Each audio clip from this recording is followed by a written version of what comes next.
আসসালামু আলাইকুম ওয়া রাহমাতুল্লাহি ওয়া বারাকাতুহু। তাকাব্বালাল্লাহু মিন্না আসসালাম ওয়া মিনকুম। জি বলেন। কোথা শেখ, আমি লন্ডন থেকে বলছি। কেমন আছেন? ভালো আছেন আশা করি, আলহামদুলিল্লাহ। বারাকাতুল্লাহ ফিকুম, বলেন। শেখ, আমার কোশ্চেনটা হচ্ছে যে আসলে একটু ক্রিটিক্যাল, সেই কোশ্চেনটা যে বারবার একই কোশ্চেনটা আমার মনের ভিতরে আসে, যে আসলে যেটা আমি আমাদের সালফে সালেহিন বা আপনাদের যে বড় বড় যে শায়েখ আছেন, মদিনার স্কলার, প্রত্যেকেই এইখানে বলেন যে কাফেরের দেশে, অর্থাৎ এই যে পশ্চিমা দেশগুলোতে থাকা আমাদের জন্য হারাম, পাসপোর্ট নেওয়া হারাম। কিন্তু আমার কোশ্চেনটা হচ্ছে যে এখানে আবার কিছু আমাদের আহলে হাদিসের যারা মদিনা থেকে আসছেন, এইখানে হুম। তারা আবার বলেন যে এই দেশের মাটি, এই দেশে যদি আমরা থাকি, কিছু দাওয়ার কাজ যদি করি, তাহলে মাটিও নাকি আমাদের জন্য দোয়া করবে। এখন এতে হয় মাটি কি শুধু আমরা, দোয়া করবে? মাটি মাটিও শুধু নাকি, অমুসলিম দেশের মাটি তো দোয়া করবে না, মুসলিম দেশের মাটিও দোয়া করবে যেখানে নেকির কাজ করবেন। জি, জি। বুঝতে এখন পেরেছেন। এইখানে কোশ্চেনটা হচ্ছে যে আমাদের আহলে হাদিসের মানুষরা নাম্বার ওয়ান কম, তার ভিতরে যারা দুই একজন আছে তারা ওই নিজেরা পার্সোনালি আমরা ইবাদতে মশগুল থাকি, মৌলিক বেসিক দিনগুলোতে আমরা সম্পৃক্ত। তো দাওয়ার হুম। কাজ যেহেতু জেনারেল লাইন থেকে আসে, ওইরকম দাওয়ার কাজও আমাদের জন্য অ্যাক্টিভিটি করতে পারি না।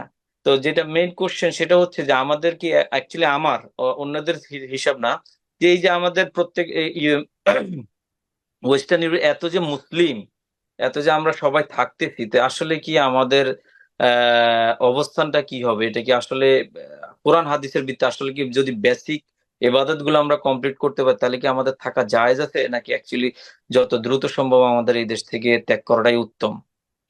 আপনি হয়তো আলোচনা শোনেননি আমার, দীর্ঘ আলোচনা আছে। হ্যাঁ, বিস্তারিত আলোচনা আছে। সমস্ত শর্ত সহ যদি থাকা যায়, কিছু শর্তের সাথে থাকতে হবে। আর যদি এই শর্তগুলো বিদ্যমান না থাকে তো থাকা যাবে না। বিস্তারিত আলোচনা লেকচার আছে। আর তার আগে শেখ সালেহ ফৌজানের লিখনী আছে এবং তার ফতোয়া আছে। কথা বোঝা গেছে তো। জি, সেগুলি যদি আসলে আপনি পড়েন তাহলে আপনার জন্য আরো স্পষ্ট হয়ে যাবে। তবে সংক্ষেপে আমি বলবো যে সবার জন্য অমুসলিম দেশে থাকা নাজায়েজ নয়, আর জায়েজও নয়। সবার জন্য জায়েজ আর সবার জন্য নাজায়েজ, এই ফর্মুলা চলবে না। যেখানে এমন অমুসলিম দেশ যেখানে সংখ্যাগরিষ্ঠ, এত অমুসলিম মানে সংখ্যাগরিষ্ঠ অমুসলিম এটা, আর তারপরে সেখানে ইসলাম পালন করা বেশ জটিল হয়ে যাচ্ছে, বরং ফিতনার আশঙ্কা খুব বেশি রয়েছে। আপনার জন্য হয়তো নাও থাকতে পারে, আপনি গেছেন 40 বছর বয়সে বা 30 বছর 35 বছর বয়সে, মজবুত ইমান নিয়ে গেছেন, আর টিকে থেকে গেলেন, আর বাঁচবো কতদিন, আর আল্লাহ বিল্লাহ করে মসজিদ বাড়ি এই করে থেকে গেলেন। কিন্তু আপনার আগামী প্রজন্ম, আপনার ছেলে মেয়েদের কি হবে? আপনার ছেলে মেয়েরা কি আপনার আয়ত্তে আছে? আর তাদেরকে আপনার আয়ত্তে, আপনার কন্ট্রোলে থাকতে দেবে? সেখানকার যে আপনার যে আইন কানুন, নাকি আপনার কাছ থেকে কেড়ে নিয়ে চলে যাবে যদি আপনি একটু চাপ সৃষ্টি করেন, বল প্রয়োগ করেন? ইসলাম বলছে বল প্রয়োগ করে তাকে সালাত পড়ে, বল প্রয়োগ করে ইসলামের বিধিবিধান পড়ে, বল প্রয়োগ করে পাপ থেকে বাঁচাইতে হবে। ভাবি দেখি মুনকার অন্যায় যদি দেখেন তাহলে প্রথম হচ্ছে বল প্রয়োগ করা। তো বল প্রয়োগ করার তো সেখানে অধিকারী নেই, আপনার নিজের ছেলে মেয়েদের ওপর, স্ত্রীর ওপর কোনো অধিকার নেই। তাহলে সেখানে আপনার আগামী প্রজন্ম কোন দিকে যাচ্ছে এটা দেখার বিষয়। আর এদের সম্পর্কে কিন্তু আপনি আল্লাহর কাছে মসউল, জিজ্ঞাসিত হবে, আপনাকে জবাব অবশ্যই দিতে হবে। জি। তো এই ক্ষেত্রে সংক্ষেপে বলি, যেহেতু প্রশ্নের উত্তর এই লেকচার দেওয়ার সময় নেই। আলমারা যেটা বলেছেন যে এমন ব্যক্তি, প্রথম কথা, আপনি মুসলিম দেশ থেকে অমুসলিম দেশে যাচ্ছেন না অমুসলিম দেশ থেকে অমুসলিম দেশে যাচ্ছেন, এটা একটা দেখার বিষয়। বাংলাদেশ, সৌদি আরব, পাকিস্তান এইসব দেশ থেকে, মুসলিম দেশ থেকে আপনি যাচ্ছেন, হ্যাঁ মেসর এইসব দেশ থেকে যাচ্ছেন আপনি অমুসলিম দেশে, তাহলে জায়েজ নাই। আপনি মুসলিম দেশ থেকে কেন যাবেন না অমুসলিম দেশে? কিন্তু অমুসলিম দেশ থেকে অমুসলিম দেশে যখন যাচ্ছেন, কেউ নেপাল থেকে যাচ্ছে আপনার ব্রিটেন, হ্যাঁ, বা ফ্রান্স ছেড়ে দিয়ে বা ইটালি ছেড়ে দিয়ে ব্রিটেন যাচ্ছে, অমুসলিম দেশ থেকে অমুসলিম দেশ, তাহলে তখন বলবো যে দুটো অমুসলিম দেশকে তুলনা করতে হবে যে কোনখানে, কোনটা আপনার জন্য দিন পালনের ক্ষেত্রে বেশি সুবিধাজনক।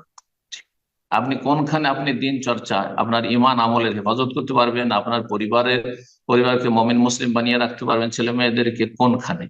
আর আপনার কাছে তৃতীয় বিকল্প কিছু নেই। কারণ মুসলিম দেশগুলিতে নাগরিকত্ব নেই। সত্য কথা বলতে কি, সত্য কথা বললে মুসলিম দেশে নাগরিকত্ব নেই, যেভাবে অমুসলিমের নাগরিকত্ব দিচ্ছে। তো এখন এইভাবে অস্থায়ী বিদেশে থাকার তো কোনো মূল্য নেই। অস্থায়ী বিদেশে থাকার এমন কোনো মূল্য নেই যে মুসলিম দেশ আপনাকে অস্থায়ীভাবে থাকতে দিচ্ছে। এটাই বিশাল কিছু। শেষ পরিণাম তো আপনাকে ফিরে যেতে হবে আবার সেখানে। তো অমুসলিম দেশ থেকে অমুসলিম, এই প্রশ্ন এক সময় আমাকে কিছু ভাইয়েরা করেছিল যে অস্ট্রেলিয়াতে আমাদের জন্য ভালো চান্স আছে, সেখানে মুসলিম হিসাবে আমরা জুলমের শিকার নাই, কিন্তু ফিতনা আছে, ফিতনার আসন ইমানি ফিতনা আছে। আর এমন দেশে আমরা বসবাস করি যেটা অমুসলিম দেশ, আর সেখানে জুলমের শিকার হচ্ছে। মুসলিম মানে জুলমের শিকার। তাহলে এই ক্ষেত্রে কি আমরা এক অমুসলিম দেশ থেকে আর এক অমুসলিম দেশে হিজরত করে যেতে পারবো? যদি বিকল্প না থাকে মুসলিম দেশে যাওয়ার, তাহলে যাবেন, তাহলে যাবেন। হত্যাকুল্লাহ মাস্তা, যথাসাধ্য আল্লাহকে ভয় করুন। তারপরে যারা অমুসলিম দেশে যাচ্ছেন মুসলিম দেশ থেকে, তারা দুই শ্রেণীর।